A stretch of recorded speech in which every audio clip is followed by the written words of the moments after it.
কোটা সংস্কারের দাবিতে গেল বছর ১ জুলাই আন্দোলনে নামে জাহাঙ্গীরনগর বিশ্ববিদ্যালয়ের শিক্ষার্থীরা।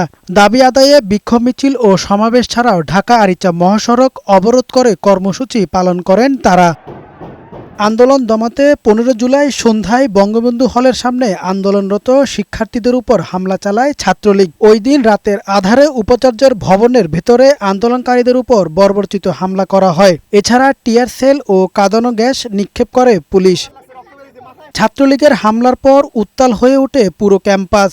এক পর্যায়ে বিশ্ববিদ্যালয়ের শিক্ষক ছাত্র জনতা প্রতিরোধ গড়ে তুললে ১৬ জুলাই বিশ্ববিদ্যালয় থেকে পালিয়ে যায় ছাত্রলীগের নেতাকর্মীরা। এ সময় সাভারে অর্ধশতাধিক নিহত এবং ৩০০-র বেশি ছাত্র জনতা আহত হয়।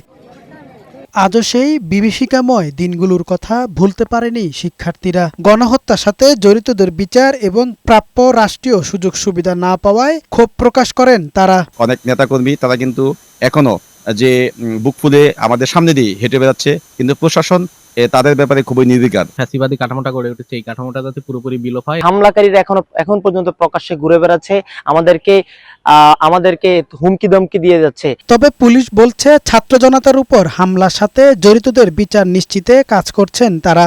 সর্বোচ্চ গুরুত্ব দিয়ে আসামিদেরকে নিয়ে আসা, চার্জশিট রেডি করার জন্য যে প্রক্রিয়া থাকে বিজ্ঞ আদালতের থেকে ফরেনসিক করানো, ব্যালিস্টিক করানো, এছাড়া অন্য যে প্রসিডিউরগুলো রয়েছে সবগুলো মোটামুটি কমপ্লিট হয়েছে। কামাল উদ্দিন, বৈশাখী সংবাদ।